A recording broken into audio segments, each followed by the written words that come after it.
Me voy a permitir yo presentar el papel del equipo de salud en la farmacovigilancia. Me voy a pasar al podio para darle un mínimo de movilidad a la mesa.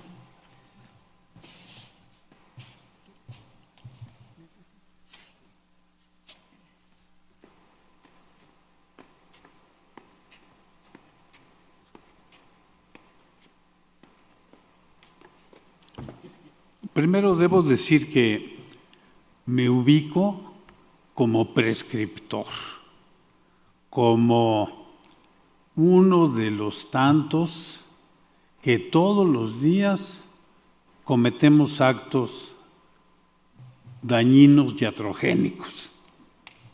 De tal modo que acepto mi responsabilidad y voy a reflexionar sobre cuál es nuestro papel en la farmacovigilancia.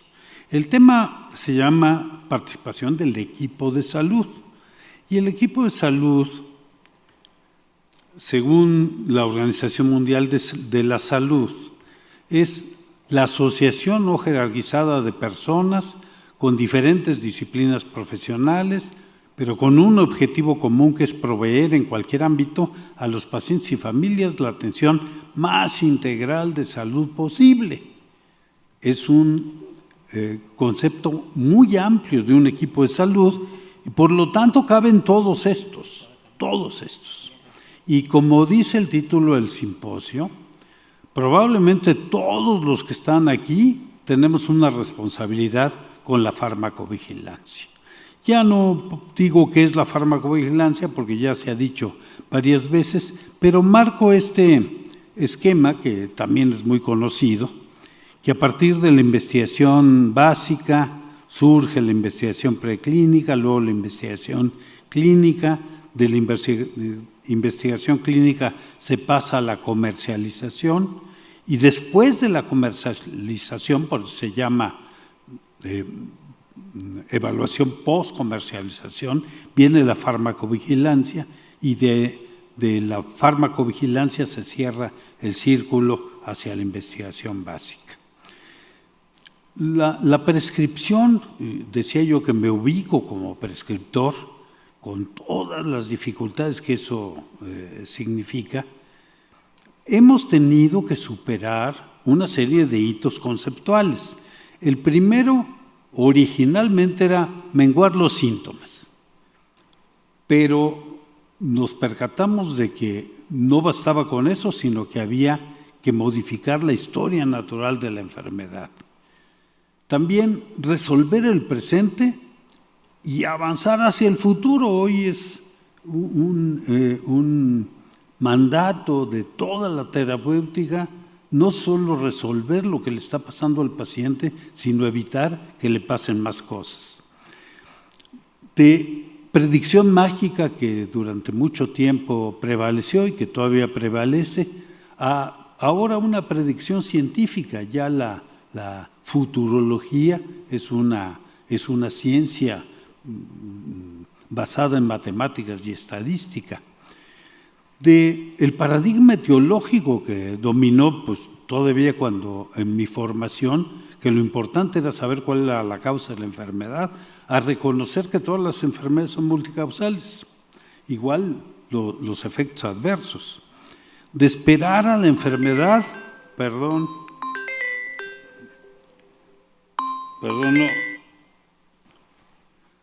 de esperar a la enfermedad, a identificar los riesgos. Estoy en una conferencia. Okay. Ya se grabó, ¿verdad?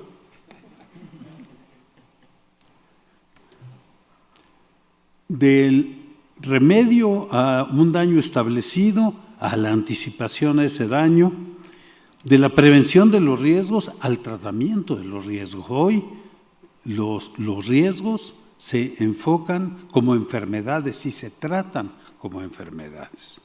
Bueno, adiciono a las frases que el doctor presentó, esta de Voltaire, que decía: los médicos prescriben fármacos de los que saben poco para tratar enfermedades de las que saben menos en personas de las que no saben nada. Y entre los mitos de la medicina clínica está en que las enfermedades se curan con medicamentos. No estoy desacreditando a los medicamentos, pero las enfermedades se resuelven por una serie de factores, entre ellos los medicamentos. Y probablemente en muchos casos no son el elemento más importante. Y mucha de el modelo de la medicina curativa de la enfermedad aguda tiene más o menos esta secuencia. La persona se identifica como enfermo, primero tiene que solicitar ayuda o porque percibe alguna molestia o porque percibe la posibilidad de tener una enfermedad más grave, solicita la atención elabora un diagnóstico nosológico, el médico entrevista, explora, solicita exámenes, elabora un diagnóstico nosológico y establece la terapéutica y con eso se da de alta. Fíjense, pareciera que la atención médica culmina con la emisión de la receta, con aventar la receta. De hecho, la prescripción va precisamente en esta fase del ciclo y esta idea que médicos y pacientes tienen de que la prescripción es la culminación y fin de la interacción médico-paciente, pues creo que ha sido un enemigo de la farmacovigilancia y de muchas otras cosas, porque no termina ahí. Después de eso, vienen una serie de acciones subsecuentes, por ejemplo, asegurar la adherencia de los pacientes. Ahorita lo voy a ilustrar, pero un buen número de los pacientes no siguen las prescripciones. Educar al paciente y educar a los cuidadores. Vigilar la evolución del caso. Insisto, no es aventar la receta y ahí nos vemos. Lograr la satisfacción del paciente, y aquí va la farmacovigilancia. Todos los ajustes terapéuticos, la rehabilitación, y aquí tienen en un estudio amplio cómo más o menos la mitad de los pacientes con enfermedades crónicas no siguen las recomendaciones que se les hacen. Y desde luego depende un poco de la enfermedad. Tal vez los pacientes con VIH, como están muy pendientes de los avances, puesto que ellos mismos se manejan, son los más adherentes, pero vean ustedes la depresión, los pacientes con depresión, en cuanto se empiezan a sentir mejor, abandonan el tratamiento, los pacientes con hipertensión, que son un ejemplo clásico, y aquí están un metaanálisis de los hipertensos, y lo que pasa con los hipertensos es que la hipertensión es una enfermedad asintomática en general o oligosintomática. Entonces, el paciente vive el riesgo, pero no tiene síntomas, le descubren la presión alta, le dan un tratamiento medicamentoso y empieza a experimentar los efectos secundarios que nunca antes había tenido, porque él era hipertenso asintomático, pero ahora es un hipertenso tratado con efectos adversos. Empiezan a aparecer síntomas y por lo tanto suspende el tratamiento. Y por eso el número de pacientes hipertensos adherentes al tratamiento es bastante bajo. Bernard Shaw decía: la obediencia simula subordinación, lo mismo que el miedo a la policía simula honradez, y se podría complementar. La obediencia simula convicción, lo mismo que la resignación simula disciplina.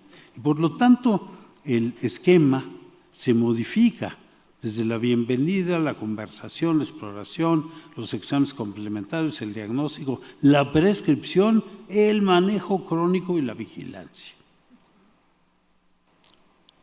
¿Qué es lo que ocurre cuando prescribimos, logramos que el paciente cumpla la adherencia y empieza a tener un efecto adverso, esperamos que notifique el efecto adverso, por lo menos a su médico que se lo notifique. Pero lo que ocurre, perdón, se pasó, déjenme regresar. Ya. Lo que ocurre es que más bien cuando un paciente sufre efectos adversos por la prescripción de un médico, lo que hace el paciente es mejor cambiar de médico, porque con ese médico tuvo efectos adversos. Y entonces se pierde la posibilidad de la farmacovigilancia. Y además no siempre saben cómo reportarlo, ya hay bastantes notas para eso. Entonces, ¿cuáles serían las recomendaciones que yo le haría a mis colegas? Bueno, primero convencerse de la importancia de la farmacovigilancia y adoptarla como valor, entrarle a la cultura. Todo el equipo de salud debe participar. Sí es cierto que hay que explicar los efectos adversos, pero sin asustar, porque lo que ocurre es que se generan,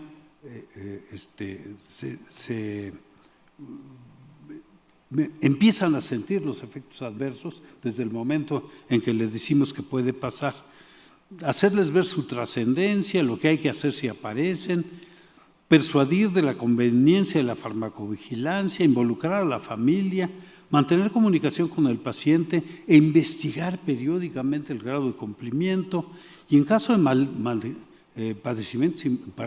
medicamentos simultáneos, sí conviene siempre que sea posible empezar primero con uno, porque si hay efectos adversos y empezaron 2 o 3 medicamentos simultáneos, no sabemos cuál es el que responsable de esos efectos adversos. Y tener a mano las direcciones de la farmacovigilancia. Entonces, ¿cómo convencer? Desde luego, informar el riesgo de efectos colaterales, eso sí creo que hay que hacerlo. Decirle, se le va a sacar la boca, no tiene importancia, no se asuste por eso, va a tener visión borrosa transitoria, tampoco se asuste. O sea, le tengo que explicar lo que puede pasar.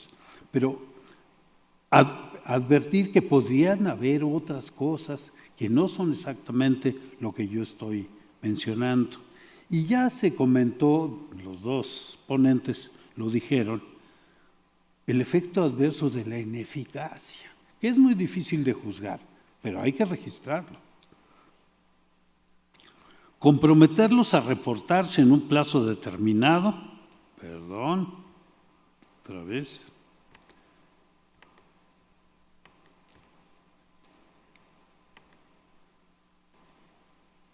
y instruir a los acompañantes. Creo que son algunas de las cosas que se pueden hacer. Ya la doctora va a hablar del papel del paciente, y a lo mejor me estoy encimando un poquito en su tema, pero la farmacovigilancia ejercida por los médicos es a través del paciente. Bueno, con esto termino y le doy la palabra